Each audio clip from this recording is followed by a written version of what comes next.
à titre d'introduction, nous avons pensé que jusque-là, dans la communauté, on fait des conférences. Mais généralement, dans les conférences, il a utilisé un terme qui est engagement. Et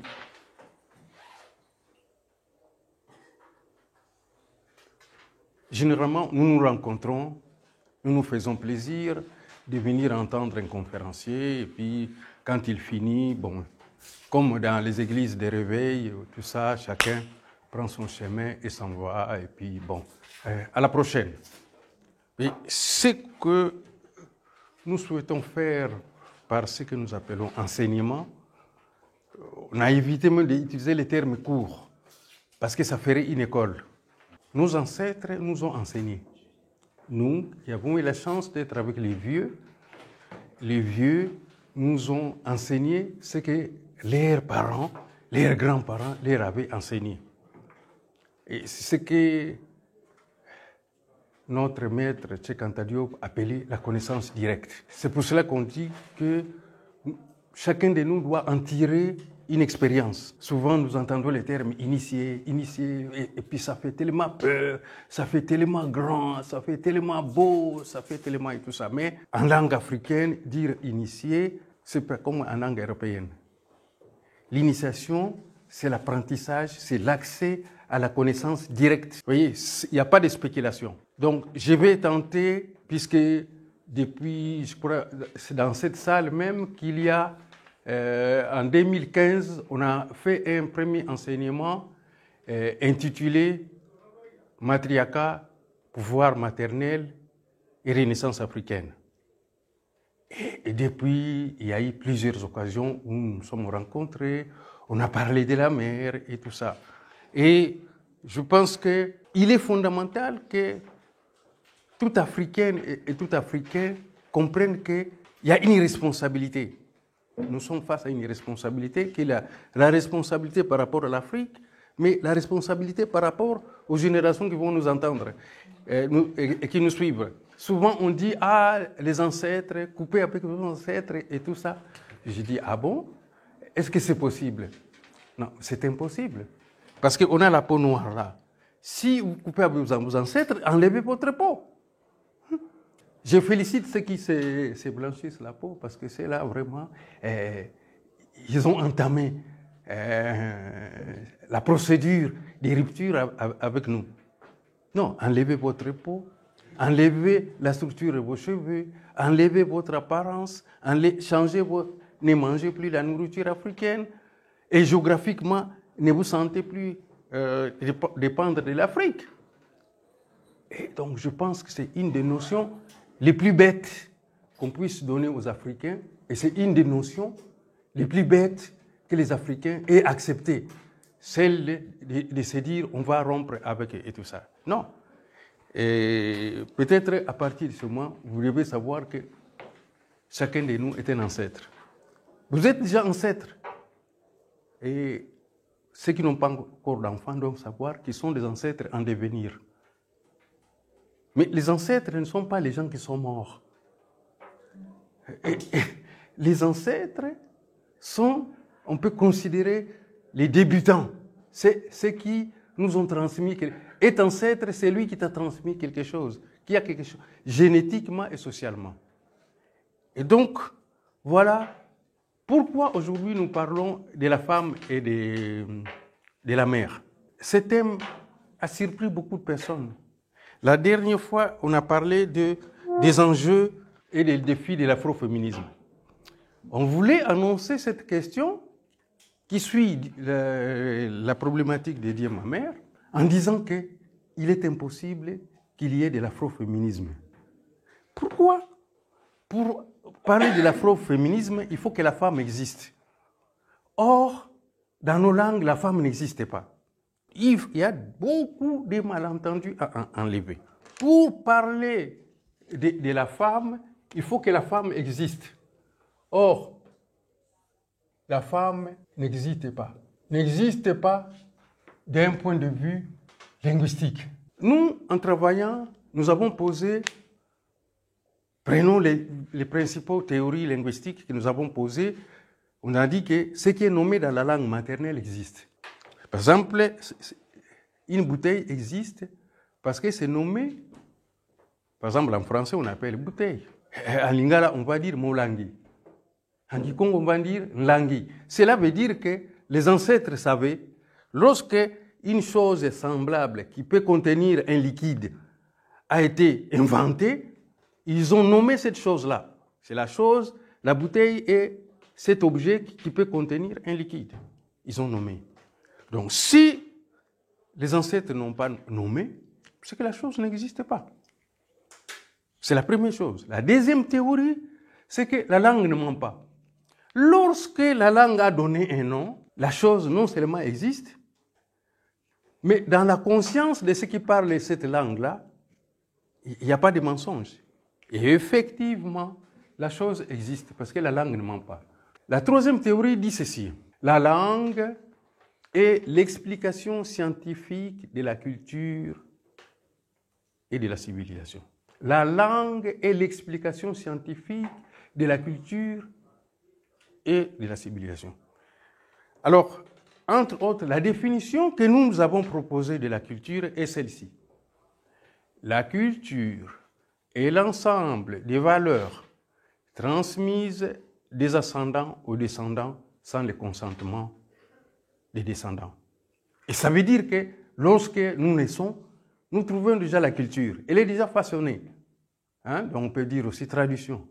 Mais lorsqu'on parle de la tradition est l'ensemble des valeurs classiques d'un peuple. Mais la tradition, c'est la culture qui est pratiquée depuis, quand on dit les ancêtres, des générations en génération, ce que nous pratiquons, c'est ce qu'on appelle tradition. Lorsque nous entretenons une pratique culturelle, elle est une tradition.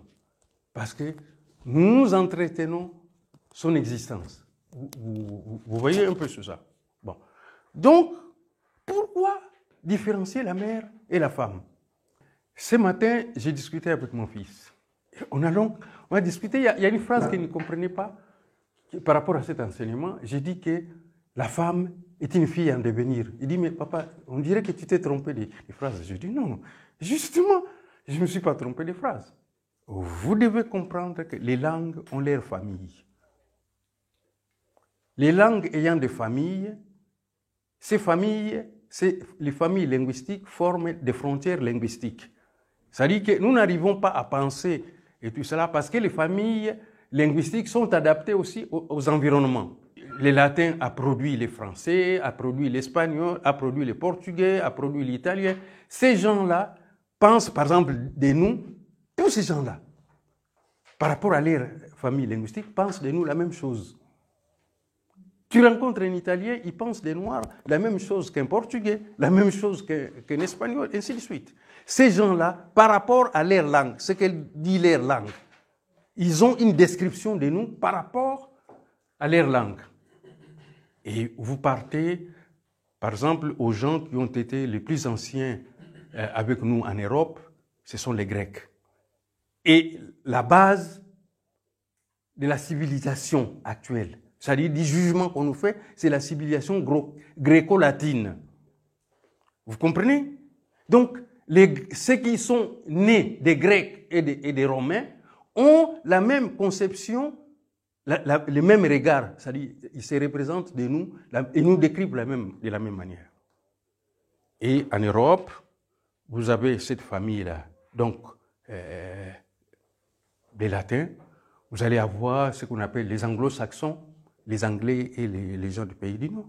Et lorsque vous allez plus loin, vous avez, même dans l'écriture, ce qu'on appelle l'écriture cyrillique, les gens qui sont du côté de l'URSS, de l'Ukraine et tout ça, ces gens-là ont une forme d'écriture à eux. Cette écriture et leur langue ont une représentation du monde qui est différente. Ils sont sur une terre. Donc les langues sont liées aussi à l'endroit où elles sont nées. Les langues permettent de décrire ce que les locuteurs voient. Elles permettent de décrire l'expérience propre des gens de cette région-là. Donc vous comprenez, plusieurs fois je suis en train de dire, la femme n'existe pas. On me dit, comment elle n'existe pas? Oui, elle existe en français, elle existe en espagnol, elle existe en anglais et tout ça. On dit woman et tout ça. On dit la femme, dans leur langue ça existe, mais dans notre langue ça n'existe pas. Linguistiquement, la femme n'existant pas, ça veut dire que les débats sur la femme n'existent pas. C'est-à-dire que c'est pas, la femme n'est pas un objet de débat. D'accord? Donc, vous ne pouvez pas produire les féminismes chez nous. C'est-à-dire que chez nous, vous ne pouvez produire chez nous que les matriarcats. C'est-à-dire que tout ce qui est lié à la mère, aux besoins fondamentaux de la mère, aux aspirations de la mère, c'est tout cela. Dans les patriarcats, ce sont les aspirations du père, des hommes, des gens du masculin. Donc, nous, on a produit chez nous, si ce n'est pas la femme que nous allons nommer par Nkento, qu'on va nommer par Mobali, mais je pense que s'il y a des gens d'autres régions qui sont là, qui peuvent nous donner aussi comment ils nomment la femme. Bon, alors les gens, ils disent, ah non, la femme existe, oui. Mais nous, pour dire poule, par exemple, on dit poule féminin. Pour dire coq, on dit poule masculin.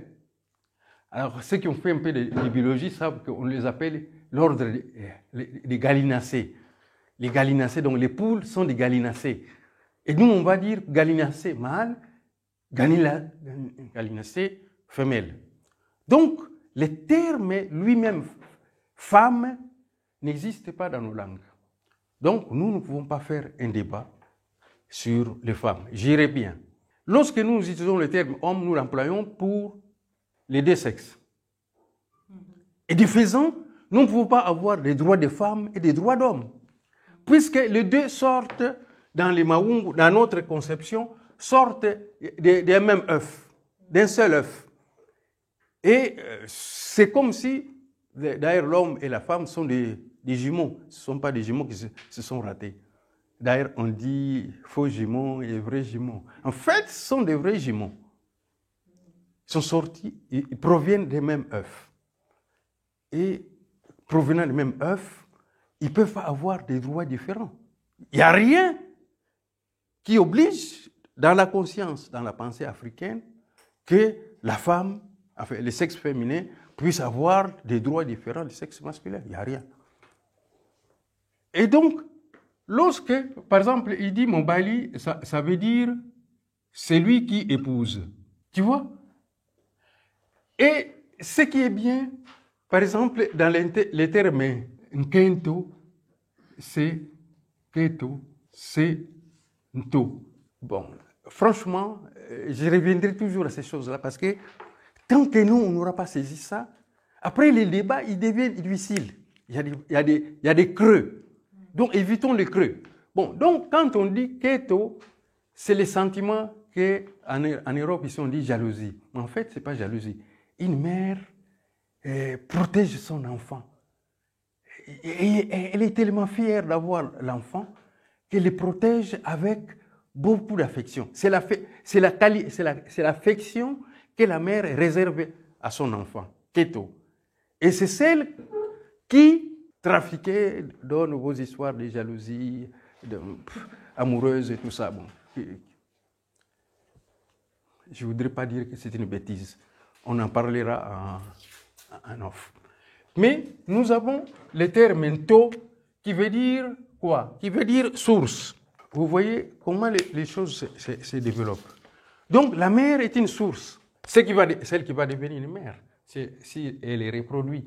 Donc ce n'est pas un jeu de mots. Mais si nous-mêmes, en discutant des problèmes de l'Afrique, et que nous n'avons pas conscience de ces choses-là, nos discussions ne servent à rien.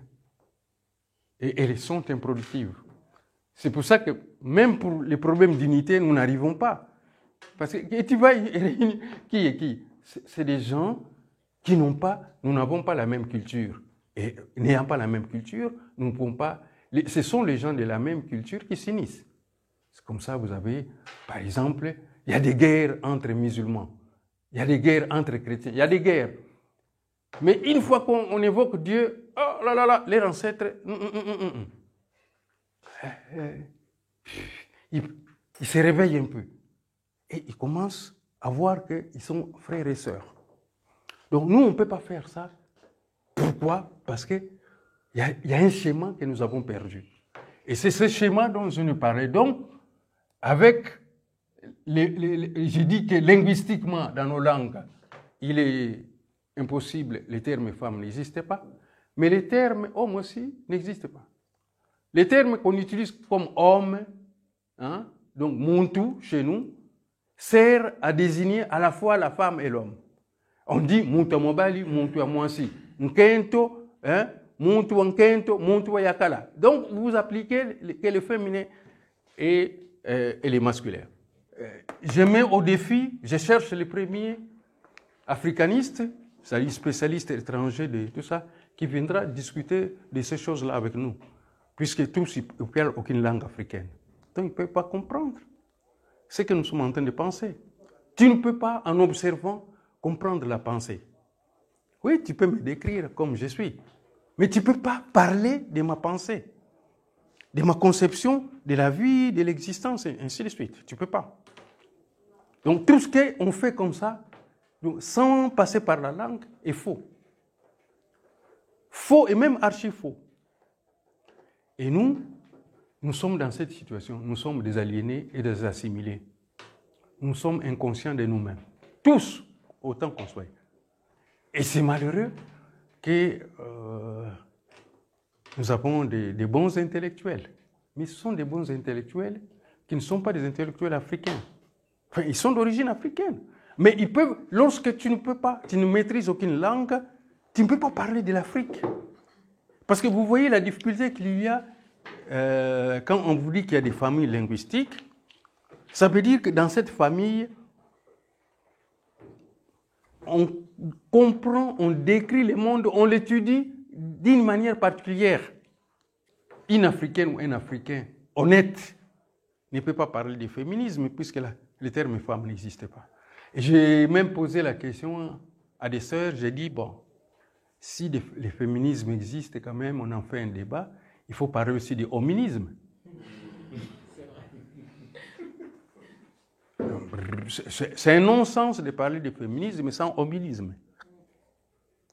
Donc, les sujets propres, l'étude de la femme toute seule, sans l'homme, est inconcevable dans la pensée africaine. Vous voyez que combien la quantité de problèmes que vous enlevez dans votre vie